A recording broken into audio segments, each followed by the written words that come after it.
Welcome back to the VTuber News. This is Salvi, the one who resides on the right side of your screen most of the time, and I'm here now just to remind you guys that I do have a goal for, at the very least, until my birthday in June. I would love to be able to reach 20k subscribers, so if you could please subscribe and continue to watch these videos whenever you have a chance, I would really appreciate it. Just a small reminder, of course, and do enjoy the rest of the video. He has a lot to say as we're talking about Shoto today, who ended up calling out, VTuber collabs and calling out people, more than likely people in communities.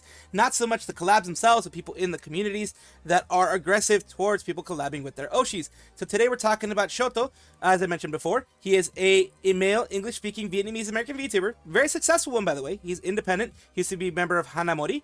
And we're going to take a look through Jung-hyo, who is a person who is, doing commentating and things like that. Says, I do enjoy my collabs with people. This is Shoto speaking. A big reason why I stopped doing it so often was because, one, I'm scarred from 2022. I'll never be the same after that year. And two, I think with all the BS I see these days, it makes you a little bit scared these days. Let's take a listen to what he says first. I generally feel like I do enjoy my collabs with people. I feel like a lot of people can bounce off of me pretty well usually, and I don't know, it's just fun. I like talking. His collabs are fun. I'll say that. I make good content with people. I like that. But I'm at the same time, right? A big reason why I stopped doing it so often was because I'm scarred from 2022, right? I'll never be the same after that year. And two, I think with like all the bullshit I see these days with people coming out with skeletons in their closet, it's just like, damn, it makes you a little bit more scared these days. Seeing like how heinous what streamers can be. And it's like, I'm kind of comfortable with my like small group of people. And I can understand that. The 2022, for the people who don't know, 2022, I believe he's referring more to like the whole Vox Akuma thing, where and other things such like that. The thing with Vox Akuma was that he collabed with him, they had fun, everything like that, but the community, holy hell, the community treated him like he had slept with Vox Akuma, and they hated him for that because, they're Oshi and all that kind of stuff. So that happened, and also Vox Akuma, while that happened, did not defend him at all. There was no defense of his friend. There was no defense of anybody going on there. There was nothing like, oh, well, stop being like that. Don't attack him, that type of thing. So he was pretty much left to the wolves. That's from what I understand. That's may have been the 2022 thing. That's the only thing I can remember it being something like that. Correct me if I'm wrong about that. He continues on here, right here. He talks about it a little bit. He does talk about it a little bit. Let's go. I just used to collab with a lot of people back then, right? And fandoms got pissed, and like, they gotta make an issue out of everything I do, or like other people do. Not even me sometimes, right? It's just like, my guess, it was not only the Vox Akuma, like I mentioned. Vox Akuma was one of those big ones. The second one was, maybe other people were doing the same thing. Exhausting. It's a headache. That's all you gotta know, right? Just annoying people and annoying kids, terrorizing our mentals. It's stuff like that, right? Without going into detail, but I just think like, damn, it's hard to collab with people and like wonder if others in their respective communities are going to be normal about it, right? Because I guess like the comfort comes from me knowing that you guys will be chill about most things, right? But I can't control what other people think, obviously, and I guess that's what's holding me back sometimes, right?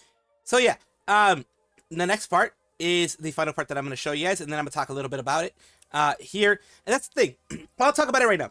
The thing is, unfortunately, there are people who are extremely parasocial to their VTuber, and we've seen it with Hololive, with the Hololive girls, where, people are trying to tell Narissa who she can collab with, the Holo EN girls, even starting as early as, Callie, when she was doing some stuff with the Holostars EN boys. There were people telling them you shouldn't do this, you shouldn't go with the boys, they're going to become a problem for you, blah, blah, blah. And a lot of them, I think even Shiori was like, I'll collab with whoever the hell I damn please. You guys can't tell me who the heck I'm going to collab with and when I'm going to collab with them. I'm going to do what I want.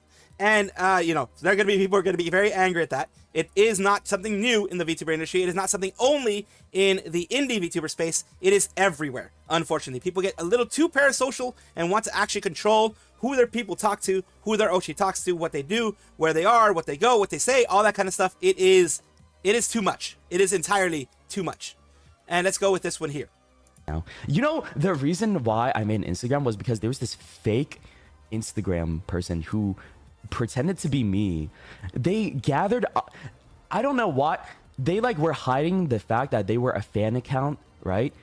You had to like dig deep down into the bio. Oh wait, and people generally believed it was me. So I had to like make a new Instagram account and be like, guys, that's not me. That ain't me, bro. It was. And with all the new attention and things like that that happen when you do these collabs, I still connecting it to the collabs. Maybe it's not fully connecting it to the collab, but once you have people like that are, you know, going insane with you when you do collabs and things like that, you're gonna have people who are gonna want to impersonate you for bad reasons, for you know, taking advantage of whatever clout you do have, or trying to make you look bad or whatever, and you do have to protect yourself when it comes to those things. It is very unfortunate that Shoto did have all those situations. I'm glad that he's good now. I'm glad that he's able to get past all that now, but it did scar him, which is never a good thing. I'm really sad that it did scar him at some point, but that is when you can really tell when you get hit, and the people who stick around you. Like, I've been blessed myself with having a wonderful community and having wonderful friends, wonderful people that I consider friends. I don't consider very many people friends, but I do, because, you know, I'm just not good at keeping in touch with people, and I don't consider myself a good friend, but I consider these people very good friends who have been very kind around me and have always supported me when you know, when things when S hits the fan, so to speak. And it's very hard to find that in the VTuber community, and Shoto is letting you know that it's very hard to find that in the VTuber community. Kind of keep your eyes and ears open, because it's just, you will try to get knocked down by random folks out there, and it is an unfortunate side effect of getting more popular like he is. I'm not popular in any way, but getting popular like he is, to have that kind of stuff happen. I'm glad that he's doing well now, and I hope that he continues to have lots of success in the future. Ooh, subliminal messaging. Follow the squirrel. Subscribe to the squirrel. This is not a psyop. This is just me being a dumbass. Ooh, subscribe. Bricks and Minifigs have a big update. There's a big update on that whole saga. For those not following the saga, Bricks and Minifigs is a store that had, well, Legos and minifigures and other things like that. They went into a consignment deal. Consignment is pretty much just the simplest way I can remember it being, is, hey, I have a lot of stuff I want to sell. I don't want to go through the trouble of selling it. Can you guys sell it for me? In this case, Bricks and Minifigs. Here's an agreement that says, this is my stuff. When you sell it, you get your percentage, but this is my property, and you're selling it for me for a fee, which is, you know, you get the percentage of what you sell. And, like, you know, whether it be 10, 20, 50%, whatever it ends up being, depending on how desperate the person is, you can do consignment like that. That's basically what happened. And then the actual franchisee got taken over by corporate because of, you know, whatever reasons they made up, that, you know, there were bad things on the books, etc. They weren't doing the terms of service correctly for they weren't running it correctly, whatever. And when the corporation took it over, they basically took ownership of the Legos and did not want to give it back. Then they went to there's a whole big thing about it. There was Reckless Ben, who tried to help out the family involved by pretending to be police, pretending to be all this other kind of stuff. So not police exactly, but pretending to be, you know, owning it, pretending to be Amazon, pretending to be all this other stuff, in order to try to get them to admit that they are keeping it for their own reasons and trying to get it back in one way, shape, or form. That some of the stuff is questionable that he did, but he did get a lot of things done. And he ended up getting raided by the police because of lies that were told by the owner of the Airbnb, who is friends with the police department in Utah, who is acting like thugs and cronies, in my opinion, allegedly thugs and cronies of Bricks and Minifigs. So they're acting like a corporate arm of, like a law enforcement arm of the corporation. The big update that we have now, after that whole background, is that Bricks and Minifigs is parting ways with Brandon Best and Joshua Johnson due to devastating social media campaign. They say they have reached out to the family that owns $200,000 Lego collection to return it and offer compensation for any missing items. Now, the same Joshua Johnson over here, who is American Folk Police Department, accidentally released 50 gigabytes of unredacted body cam footage regarding Reckless Ben and Bricks and Minifigs. but deleted it too late before the internet grabbed them. In the media dump, Joshua Johnson asked to see legal court papers, but the officer refuses to show it to him because it would count as a legal service and it would place him in a bind. So they're trying to be friends and trying to be buddy-buddy with the corporations. Police department, Joshua Johnson and Amon McNeff are all toast. So Joshua Johnson also lied to them, saying, that there were unalive threats. There were other, physical threats and things like that from Reckless Ben and others in regards to him in order to get the police to act. So he has done some horrible things. But instead of it being, oh, we don't like the things that he's done because he's done some illegal stuff, blah, blah, blah. Now they say, oh, it's because of the devastating media campaign. So we've been asking for documentation a long time. We've asked Mr. Mansell. Mr. Mansell is the one who, Mansell family is the one who owns the Legos. Did not, and others, and did not receive enough to give us a clear picture until recently. Thanks to the internal and external operations assistance and those who continue to stand with us, finally have enough to proceed with the resolution, said Amon McNeff, CEO of Briggs of Minifigs. And now that we do, Brian will continue to offer our offer to sit down with you and to prepare to discuss dropping the lawsuit against you. Let's go through the spreadsheets and point of sale data together and ensure that you are made whole monetarily and ensure that whatever Star Wars Lego was or remains in the Salem store, whether you identify as yours or not, you can have it. They just want it all to go away. They want it all to go away. We will ensure that you are compensated for anything accounted for, including Miss Law Gorman failed to compensate you without your knowledge. We're ready when you are. Take a look at the whole thing here. And Authorized Lego Reseller quietly shared the news on June 4th blog post. It's saying the decision was a direct result of a devastating social media campaign because, yeah, they got eaten alive in social media.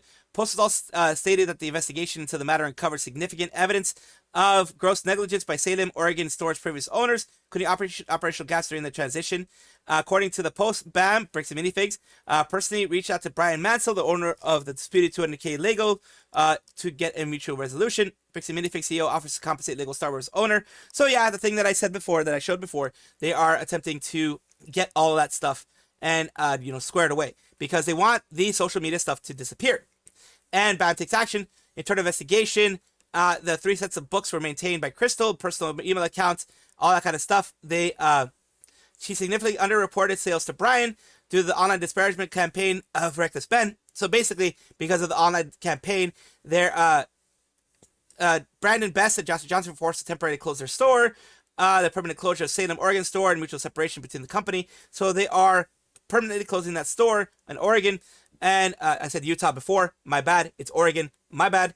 My mistake. Not Utah. Oregon. Correcting it now. 5/28/2026. The store was in Oregon. And the Utah courts are the ones that are doing the weird things. For the temporary restraining orders and things like that. So it was an Oregon store. Utah courts, for whatever reason, I guess maybe it might be where the regional courts are. The regional, the district court is. Amon McNeff personally extended an invitation to Brian and others to sit down together and talk about Crystal's dealings and all that kind of stuff.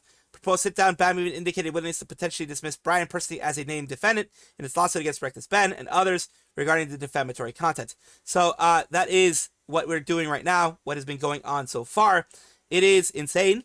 There's going to be many, many more things, but because of you guys putting pressure on them, some things are possibly getting fixed. But one thing that does show is that Crystal, one of the store owner of the Oregon store, may have been doing some shady stuff herself. So that is another thing, another avenue that they may have to go down. You guys let me know what you think. This is an insane update, and I really do hope that Mansell family is able to get their stuff back and get paid for anything that was sold. In some lighter news and happier news, which is I'm very, very glad to share this with you guys, we have a marriage inside of our VTuber community, inside of the VTuber community. I say our VTuber community because I feel I'm a part of the VTuber community. So in this, we're going to be talking about Jun Akane and Shiki Miyoshino, who have announced that they are married. It says here just a little bit of a snippet here. Shiki, the occultic Inugami from Requiem in the Prison Project, followed by a punny "I'm a June bride" reply after VTuber detective Jun Akane shared the adorable stock photo. All this type of stuff here. The VTuber community is very happy. Let's see what they say in this one here first, which is their message to their community. This is not a graduation. Good day, junior detectives, friends, netizens of the internet. I've been thinking of talking about this for some time now, but I really wasn't sure about how to go about it. Within the content creation sphere, and more specifically VTubing, there is generally a negative disposition and even animosity towards people being in relationships. This is especially true when it comes to idol culture, which VTubing and especially VTuber agencies adopted. While it wasn't prohibited, it was highly recommended in my previous agency to keep personal relationships just that, personal. Because of this, as well as with negative backlash received upon joining Prism from certain groups in the fan base, I decided that I wouldn't involve my relationship in my content. However, since becoming an independent streamer, I've been reevaluating this. I want to share my happiness within my life to you all, and express my excitement and joy at being while things happen in my life. With that being said, I am married. I love my wife. She's the light of my life. It brings me so much joy and happiness, and I'm sure she's done the same to many of you as well. Another content creator, some of you may know announced something similar to this about a year ago. Some of you may have connected the dots and had your suspicions as to who they were married to. I'm happily married to Shiki Miyoshino. She brings so much joy to my life, and I appreciate her so much. She does so much for me, and I couldn't imagine my life without the support she gives me. We also have 2 wiener dogs, and I've been dying to share with you all. Every time I go make a tweet, I stare at the collage of photos below the text, begging to be shared to the world, and with this post, I can finally share them with you all. With that being said, I hope you continue to support us in your future endeavors. We will continue to create, spread our talents, and joy with you all. With much love, Jun Akane. And we have, again here, Shiki Miyoshino says, I'm a June bride, a June as in June, the person, in June as the month, with a stock photo of Dashins getting married. And yes, a lot of people are extremely happy. I haven't seen any negative things happen, but I mean, there are always going to be negative people saying negative things, but I haven't seen very many of those. It's been positive. Like here, Anime Update says VTuber June Akane announced his marriage with Shiki Miyoshino. She is the light of my life and brings me so much joy and happiness. We have here, my sons, they're getting married. I'm so proud of you. Shiki, congrats on both being Akane June, and Shiki getting married as well. And we have the quotes here of, her saying, I'm a June bride. A lot of people, when you use different email to sign up to a free trial, some people here, yes, so happy it's public. I love you both and wish you all the happiness in the world. And Ami, I love you both so much. So here we go. Leave it to Shiki marry a dude who looks great in a maid outfit. I'm so happy for them. I will try my best to read everything. Thank you all so much for this kind words. I worried so much about how this would be received, and so thankful and appreciative to have such an incredible community behind me. Thank you for continuing to support me. That's June. Iku says, I'm so lucky to be a part of the Prima family, and now some members are actually family. It's so heartwarming to see all the positive reactions from our community. Congrats, June and Shiki. Lots of people, like even doing art and things like that. I'm spending a little bit longer than I normally would, but I just want to show you something positive in all of the negativity that seems to happen in the community way too much. I like, highlighting some positive things occasionally. Emiliya Fell, an independent female English-speaking VTuber who used to be Maria as well, is having some big news for us all. The big news here is that they are a part of Virtual Signal Virtual Girls Band. We're taking a look here. Them announced with Emiliya Fell, Starlight Daryl, Chaos, and Ease Memtai. So they are all going to be a part of the same group. They're going to be doing, the drums, the other stuff. She's doing singing. Others are doing guitar, drumming, etc. there. So it is going to be, they already have their debut single out. Enough is a somber yet upbeat rock song. Let's take a little bit of a listen to it.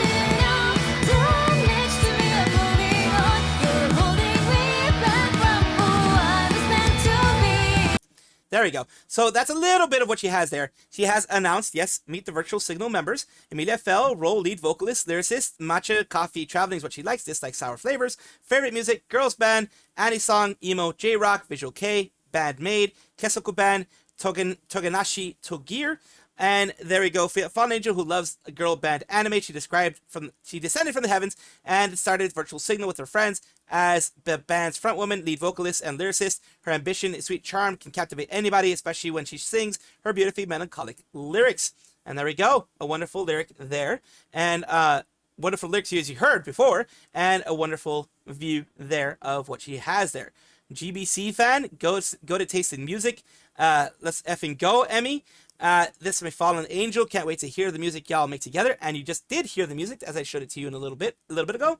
It's really nice. I like it. And I like that everything is tracked. They have tracking for the bass, tracking for the guitar, tracking for the drums, and of course tracking for her 3D, all 3D, for her singing as well. This is going to be a great thing moving forward, and I really wish all of the girls, all of them, lots of luck. The 4 girls here, lots of luck as well.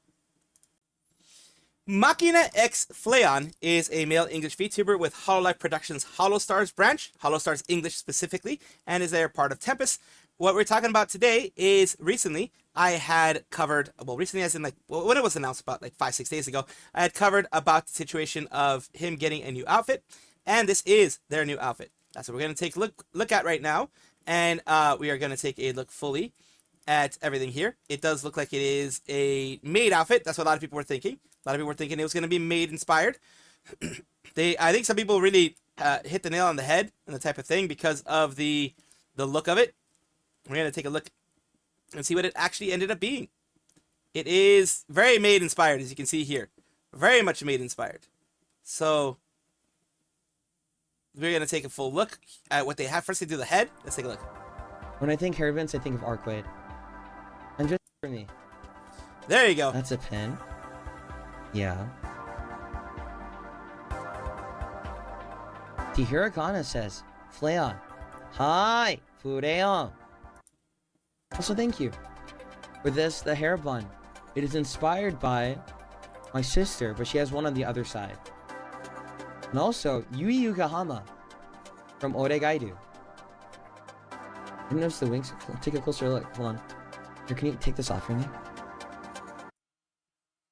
This is my birthday merch. You'll be just like Battles from more birthday merch, which is good. I mean, at least they're getting merch. That's good. It would be just like this. This is art by Rayo. That. Not that. Oh. So we got the full look.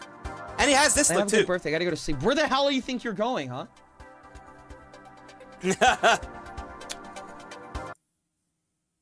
Cute. And there you go. The different looks. Very nicely done. Very nicely made, as you can see. How about more?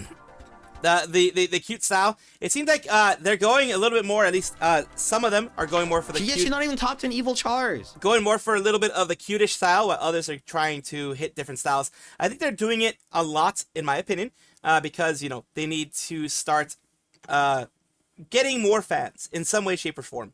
A new look, a lot of times, will get new eyes on your VTuber, and hopefully will get new eyes on you to be able to get you to, you know, bigger heights. So hopefully this does help them in the long run. Hololive Productions has a bit of some news here, a bit of news. And Hololive Productions, for those who don't know, is a subsidiary of Cover Corp. They are the ones that manage Holostars, Hololive, JP, EN, Device, ID, all that kind of stuff. And Holostars, EN, and JP as well. Today we're talking about Hololive, though Hololive English. Hololive Dreams traditional Chinese Instagram account not open. We've launched an official traditional Chinese Instagram account to bring you the latest Hololive Dreams updates in traditional Chinese. Be sure to follow us and stay up to date with all the latest news. Now, for people who are wondering, oh no, are they moving back to China? No, they're not moving back to China. What this is that there's Taiwan and other countries that use traditional Chinese in their daily lives in one of the ways of communicating. So this is more likely for like Taiwanese, Hong Kong, that type of thing like that. And being able to, you know, communicate with them and those areas in Asia and not leave a black hole of information, just like a desert of information for those areas.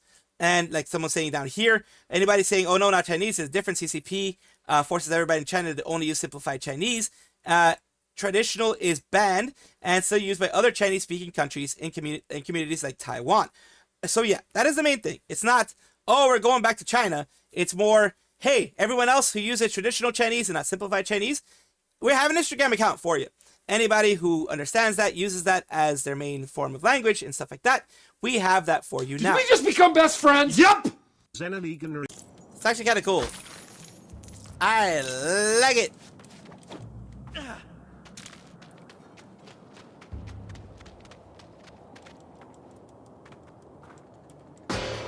Boing.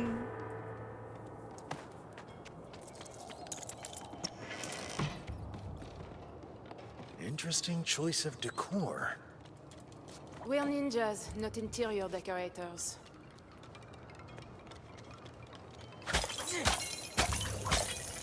I don't like candles. Fuck you. I don't like the doors either. Fuck you. And you too. One for good measure. Equal rights, equal lefts, I guess, in this case. Holy hell. You literally got in my way. That is, look, I did not intend to do that, but it's kind of funny that it happened. I'm just saying. Thank you guys for watching, as always, and of course, take a look, and if you enjoy everything, like, comment, subscribe, hit the bell notification icon, all those things that YouTube asks of you. Really do appreciate you. Have a wonderful day.